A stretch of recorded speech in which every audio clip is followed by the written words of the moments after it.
तो वो तो चंपत राय का आदमी था, तय था। चंपत राय क्या अखिलेश यादव का आदमी है, ये एक खास बात निकल के आती है। अगर ये खास बात है तो इस पे बहुत काम करने की जरूरत है। कब इनका टांका भिड़ गया और कब से ये लोग नरेंद्र मोदी के बैठाए होकर के भी नरेंद्र मोदी के खिलाफ अखिलेश यादव से मिलकर साजिश करने लग गए, ये सब पूरी कहानी निकलेगी। अभी न्याय हुआ ऐसा हम नहीं मानते भाई। ट्रस्ट भंग करो, FIR करो, चाहे मत करो। ऐसा है कि भगवान कुछ चाहते होंगे।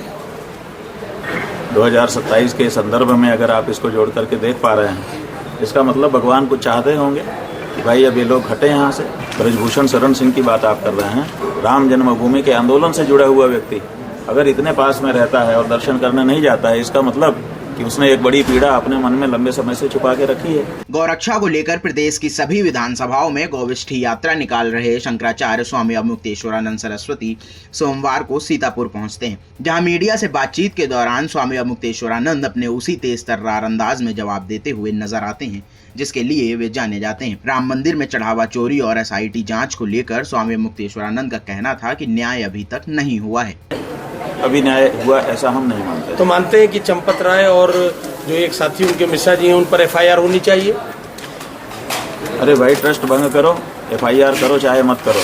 वहाँ पे भगवान के दरबार में पहले सही लोगों को बैठाओ ताकि वहाँ से फिर से विश्वास की बहाली हो और फिर से वहाँ पे सत्कार्य आरंभ हो। उसके बाद आप दोषियों के लिए क्या करते हो वो आप देख लो, क्योंकि ज़्यादा हम नहीं उम्मीद कर सकते हैं। जिस सरकार के द्वारा ये कार्यवाही होनी है उन्हीं सरकार के वो लोग हैं, इसलिए उनको क्या सजा देंगे क्या सजा नहीं देंगे कुछ पता नहीं है। सरकार जी एकदम से ये लेकिन कम से कम हमारे मंदिर का परिसर जो है वो तो पवित्र हो जाए, फिर से हमारे मन में शंका न रहे। कम से कम इतना तो कर दो, ये जो आपके चंगू मंगू हैं इनको तो वहाँ से हटाओ, ये हमारा। दूसरी ओर सोशल मीडिया पर चंदा चोरी के आरोपी टिन्नू यादव और सपा प्रमुख अखिलेश यादव के बीच संबंध को लेकर जब स्वामी अवमुक्तेश्वरानंद से सवाल किया गया तो स्वामी जी ने तो अलग ही कनेक्शन की कहानी लोगों के सामने रख दी। ऐसा है कि कौन किसको क्या व्हाट्सएप कर रहा है, जो व्हाट्सएप करेगा उस तो रिकॉर्ड पर रहेगा। 840 एक उनके महात्मा हैं, वो कह रहे हैं 840 बार फोन हुआ है, तो 840 बार फोन का रिकॉर्ड तो सामने रखिए। महात्मा होकर के बिना ऑथेंटिसिटी के आप कुछ भी कैसे कहते हैं? अगर 840 बार उनकी बातचीत हुई है तो क्यों हुई है? अगर हुई है तो बिल्कुल इसकी तो तत्काल जांच होनी चाहिए। दूसरी बात यह है कि इसका मतलब ये हो गया कि ये सब एक साथ मिले हुए हैं। अगर ये बात सच है, जैसा कि एक अयोध्या के महात्मा ने कहा है कि 840 बार इनकी बातचीत हुई और जिस दिन ये मामला खुला उस दिन 3 बार बात हुई, तो बहुत महत्वपूर्ण बात है। इसका मतलब है कि चंपत राय भी अखिलेश यादव से मिला हुआ है। चंपत राव का खास आदमी फोन से पास ऑन कर रहा है। इसका मतलब चंपत राय भी अखिलेश यादव से मिला हुआ है।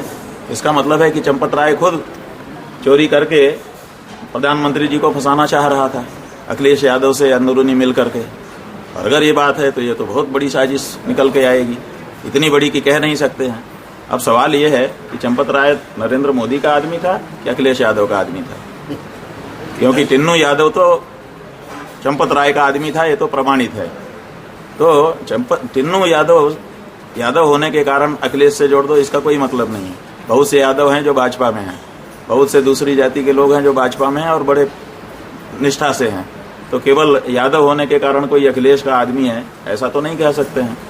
तो वो तो चंपत राय का आदमी था, तय था। चंपत राय क्या अखिलेश यादव का आदमी है, ये एक खास बात निकल के आती है। अगर ये खास बात है तो इस पे बहुत काम करने की जरूरत है। आप लोगों को भी स्टोरी निकालने की जरूरत है कि कब इनका टांका भिड़ गया और कब से ये लोग नरेंद्र मोदी के बैठाए होकर के भी नरेंद्र मोदी के खिलाफ अखिलेश यादव से मिलकर साजिश करने लग गए। ये सब पूरी कहानी निकलेगी, निकालिए।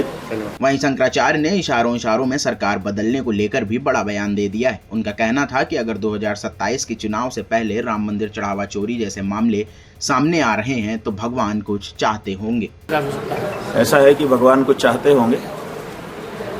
2027 के संदर्भ में अगर आप इसको जोड़ करके देख पा रहे हैं, इसका मतलब भगवान कुछ चाहते होंगे कि भाई अब ये लोग हटे यहाँ से। इसके साथ ही ब्रजभूषण शरण सिंह के राम मंदिर और चढ़ावा चोरी को लेकर दिए गए बयानों पर शंकराचार्य उनका समर्थन करते हुए भी नजर आते हैं। हाँ, बहुत ईमानदारी से उन्होंने ये बात कही।